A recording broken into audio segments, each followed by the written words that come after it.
Okay. Some people are talking about some Bugs. Isaiah bugs. Oh yeah, Uh-oh. that is very much a I just got cut tweet. Wow. Okay. Show it up here on the stream. It says, thank you, Detroit, for everything for the past year. It has been amazing from meeting new people, playing with great teammates, but the time has come for me to say goodbye.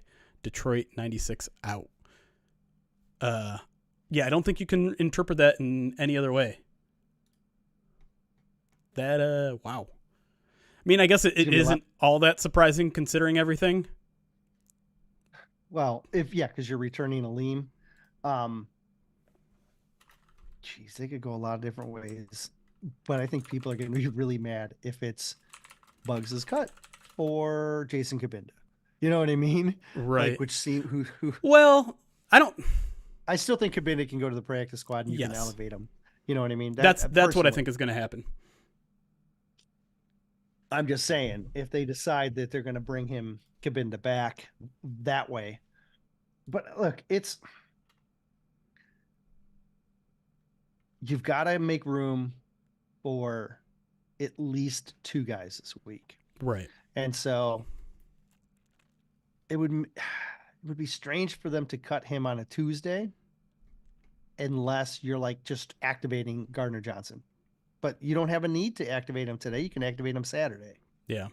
You also have I hate the name. I don't like naming names, but it sure seemed like Fursker was just a temporary elevation as well. And so, like I think you could get him back on the practice squad as well. I don't think their goal was to keep him long term.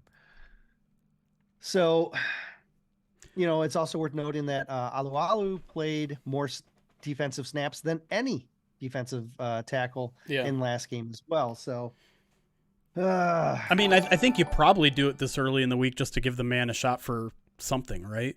Because why waste Bugs' time by keeping him on the team for 2-3 more practices when you're just going to cut him? Like, and it must mean that they're not planning on him coming back to the practice squad either. Yeah. I mean, based on that tweet from Isaiah Bugs, like that is a goodbye. I'm not coming back. That sure looks like it. I don't. Yeah. I do not. By the way, I do not get the sense that Jimmy Dean is saying in the chat that Bugs was a problem in the locker room. I know. No, I think it was. I know he didn't take the initial news very well, right? We all saw him kind of go off on Twitter and stuff, but I think at some point he accepted it. I think at some point he used it to motivate himself, and he did get back in the lineup and started playing a little bit. Yeah. I don't feel like that's something that festered or something that he resented or whatever. And that is also a very heartfelt goodbye too. It's not an angry goodbye.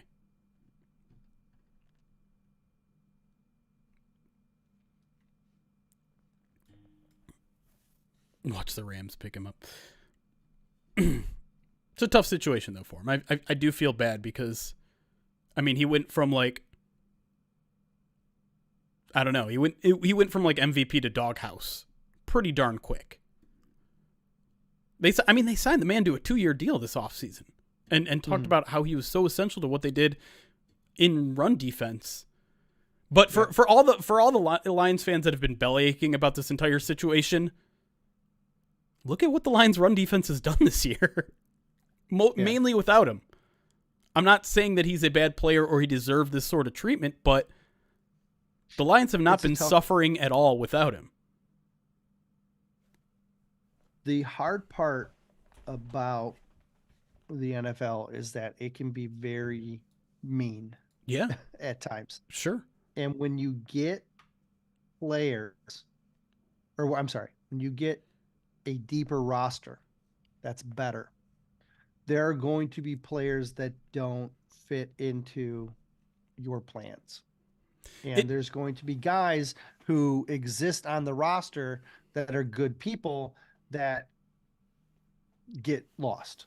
You know what I mean? I mean, look at the entire defensive line from where it was at the beginning in training camp Or go back to OTAs, where it is now. Charles Harris, your starter, now a regular inactive.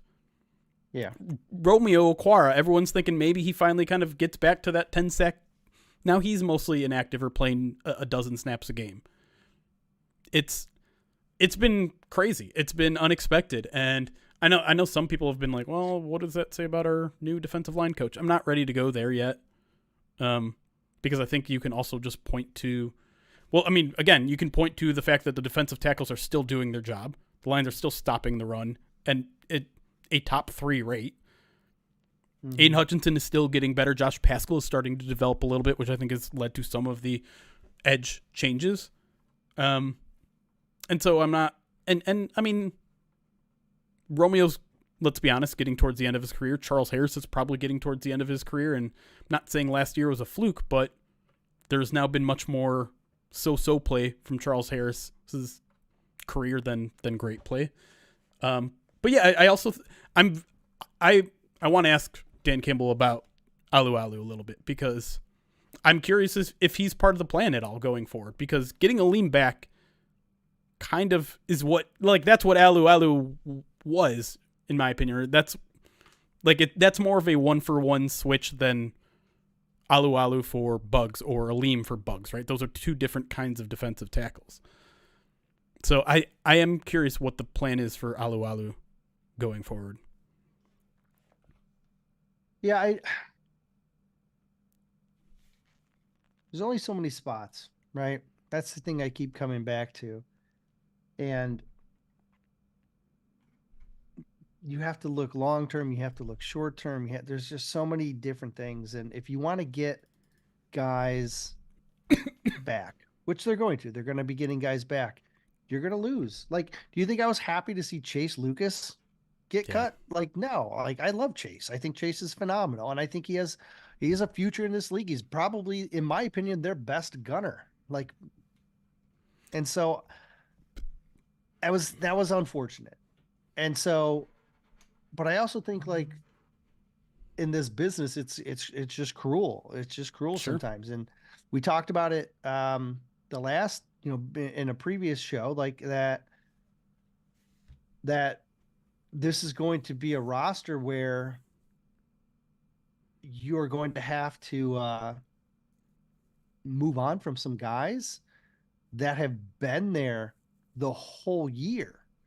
Yeah. At a very difficult, right at the last minute. And Bugs is a great example. I mean, right. Just thinking about, we talked about this a couple weeks ago, because a lot of people and continue to ask us the same question. Like, all right, well, who's gone with some of these guys that are coming back? Well, I think we just got an answer to one of those. We don't really want to answer that question because of how heartbreaking this is going to be for some of these guys. The guys that have not only been here all year, some have been here since 2021, like since this entire regime started, and seen this team get built from the ground up and been a big part of, I mean, Bugs was a big part of this team turning the corner. Mm-hmm. And maybe not so much this year, but he helped build the identity of this defense being a run stuffing team. They got much better at that as the season went on last year. And I kept telling people that was happening, but everyone's looking at like, oh, well, Chicago ran all over him twice last year. But if you looked at the end of that, and the Carolina game obviously too, but either way, Bugs played a huge part in that defense building an identity. And unfortunately for him, they found guys who were just as good or maybe better than him at doing what they were doing. Same thing with a guy like Chase Lucas. Same thing with, some of these other guys that are going to get cut in the next 3-4 days here. It's gut-wrenching because, I mean, you saw, I can't help but go back to the clip of Dan Campbell Monday Night Football interview where he's like, someone asked him about the previous year's teams, and he's like, I'll never forget those guys. Those guys mean so much to me.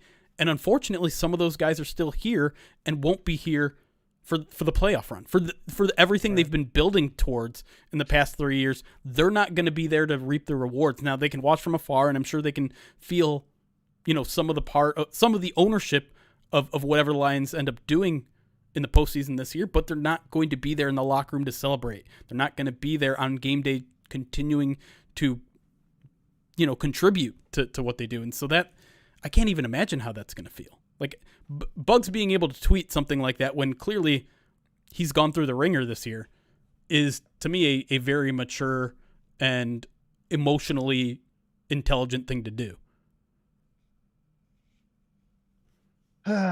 It's it's an interesting situation for the Lions because on the one hand they are so loyal to players who help them through. At the same time, they're also willing to make the hard decisions in order to make the team better. Yeah. And so it's a hard balance to be like that player's coach that loves the guys, but also be willing to move on from those players. But look, we've seen it. I mean, look at Jamal. You know what I mean? Like Jamal was an integral part of what this team was last year, and they were like, we have to get better. And it's the same kind of situation with Bugs. And I know people aren't going to like to hear this. It's kind of the same situation with James Houston, right? Like they had big goals for James Houston, and he wasn't meeting them, and he wasn't expanding his game the way that they wanted. And so maybe they were asking too much of James, and maybe he'll, if they simplify things and keep him in just a pass rushing role, and that's all he ever is, and that'll be enough. I think their perspective maybe has changed on that from training camp, Yep. Based on this season, right? But it's easy it's as a fan, it's easy to fall in love with these guys that can be inspirational leaders and game changers on the field. But the big picture, it's the fact that the Lions are willing to make the hard decision, and that's I can't imagine Patricia would have ever cut a guy that was a former Patriot. You know what I mean? Like, right. Yet, you know what I mean? Yeah. So like, I hate to say it but this is what you want out of a leadership group, like the leadership that is saying the ultimate goal is to get better, and we have to get better, and we'll have to make the hard decisions to do that. I mean, the situation to me is almost not identical, but very close to Michael Brockers, right? Like an emotional leader of this defense that they loved, but it was just time to move on with him. And I know people don't see it the same with Bugs because they don't see that Bugs is necessarily struggling as much as Brockers was. But like, I take this, like, there's a YouTube short from a week ago that's Isaiah Bugs, like, hyping up the team. The caption on the play is, or on the video is, Isaiah Bugs had us ready to run through a brick wall. In Minnesota, he was there breaking down the huddle for the NFC North clinching game. Mm-hmm. And so, like, you think that Lions coaches took that decision easily? Like, how? It's probably something that's going to be asked of Dan tomorrow, right? Is like, how gut-wrenching is this week going to be? Because it almost feels like a 53-man roster cut all over again. Yeah, the defensive tackle spot is so tough because you're not moving on from Broderick. They seem married to Levi because of what he's done to come back. Yeah. That's another emotional attachment for them. Benito is starting and has been starting. And if Alualu is playing more snaps off of the practice squad, it kind of puts Bugs in a really tough spot. Now, could you argue that maybe they should have moved on from Levi instead of Bugs? I mean, I'd really willing to listen to that. But it surely is evident that they're more emotionally attached to Levi than they are to Bugs, even though Bugs has leadership. Like the coaching staff loves Levi. That's an interesting point. I hadn't really thought about making Levi the cut over Bugs. Again, I don't want to get too much into that kind of talk, but I mean, maybe they're seeing like a glimmer of hope with Levi, right? Maybe that's the idea because, and I think part of it too is like they have players like Bugs already on the roster. They have Benito, they have Alualu, they have, it's not a glorious position, right? It's a who can stand there and not get pushed around. Like that's all they're really asking of some of these run stuffing defensive tackles. It's not we don't need this guy to be, a guy who can get upfield, a guy who's quick twitch and provide a lot of pass rush. It's who can stand there and take double teams and not get pushed out of the way. And I'm not saying those guys are a dime a dozen, but I'm also not going to sit here and pretend like Isaiah Buggs was some irreplaceable guy. And with Levi, if he ever reaches the potential that they thought they were getting when they drafted him, that's a more unique position, a more, some would say more valuable, where you have this quick twitch athlete who can provide immediate pass rush, who can and still be a decent run defender too. But man, I don't know. It's I've all but lost hope on Levi, if I'm being completely honest. It's cool that he's still on the team. It's cool that he's healthy enough to be on the active roster every now and then. But that is kind of an interesting thing to think about with this decision is why wasn't it Levi? I don't know. Yeah, I don't have an answer. Like, it's tough because, like I said, a lot of these decisions come down to the immediacy of them, but you also have to have long-term decision making as well. Yeah. And that's why every time Brad is asked about every time Dan Campbell is asked about is this guy going to be elevated, every time he says, I got to talk to Brad about it. I got to talk to Brad about it. Right. Like, because he's involved in this. Like, he's part of, we don't want to move on from, yes, Broderick Martin has been in an active for a healthy scratch for more games than not, but we don't want to move on from Broderick because we think Broderick could be Derek Barnes in 2 years, 3 years, where he's now starting a year or two down the road. Whereas we think maybe Bugs' ceiling is kind of capped.